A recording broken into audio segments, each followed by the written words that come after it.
The Heavy Missile Platform Gunship, or HMP gunship, was a marvel of CIS technology that became a feared unit in the skies and won the CIS many battles. But what's the story behind this lethal spacecraft?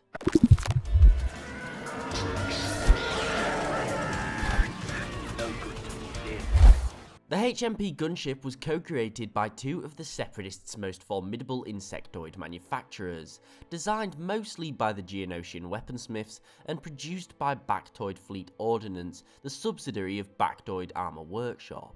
So this ship has a very interesting origin.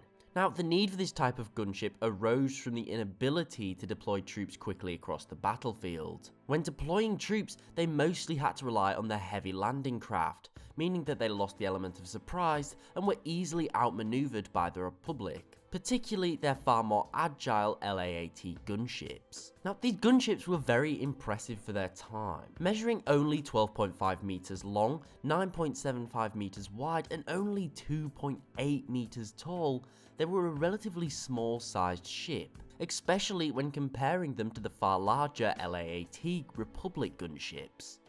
Now, the HMP gunship was very well equipped, bolstering twin missile packs either side, holding a total of 14 missiles, 2 double laser turrets, 2 wingtip laser cannons either side, and 1 anti-personnel cannon on the front. The entire craft was also ray shielded, making small and medium arms fire almost worthless against these craft. Not only this, but most of the ship's weapons were modular, meaning that they could easily be swapped out and highly customized for different missions. Different types of missiles and weapons could easily be swapped out, as could the droid platforms, which brings me to the next point, and that's why these ships were needed in the first place. Standardly, they were able to carry up to 12 B1 or B2 super battle droids, and this allowed for very quick deployment, for example taking landing pads on the banking clan world of Scipio. Normal droid armies would struggle to do this, as the CIS droids are traditionally very slow, which would have allowed the Republic to mount a significant defensive maneuver. However, by swooping in and dropping off these droids as quick as they did, it took the Republic by surprise. It's important to note that, as previously stated, since many parts of the ship were modular, different droids could be carried.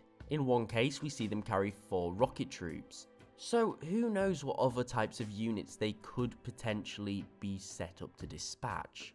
One example I found quite cool was maybe if they could use Hellfire droids. Now, these ships were also pretty fast, with an average atmospheric speed going well above 600 km per hour or 317 miles per hour. It could also, of course, ominously hover over conflict, raining death from above with its many armaments. Now, its ability to go this speed was likely due to its experimental specialized fuel source, which was designed to take up as little space and add as little weight as possible. There is one issue with the ship, and that is its cost. Now, with all this equipment, it's very strange that allegedly it only costs 60,000 credits to produce. This is very cheap considering its ordnance and specialized equipment, so that's either likely very creative accounting from the CIS, so people didn't know how much they actually cost, or maybe the insectoid creators are just really good at racking down costs. Now, it's important to remember that this ship is a droid. It even has its own voice module, so you could literally talk to it like a standard B1 battle droid. Now, this is similar to most of the CIS fighters. It didn't have a pilot and it ran off its own droid brain, hence the 2 eerie red sensors at its helm. This is another reason why I believe these ships probably cost a lot more than what's let on, because it's some pretty advanced robot brains. We see them work in tandem with other droids, able to communicate verbally and carry out fancy flying whilst firing a barrage of many different weapons, all at once. And this would be very difficult for a cheaper standard unit. So it's pretty clear that this was some pretty advanced AI even by Star Wars standards. But what do you think of the HMP gunship, and do you believe it's better than the Republic's LAAT gunship? Let me know in the comments below.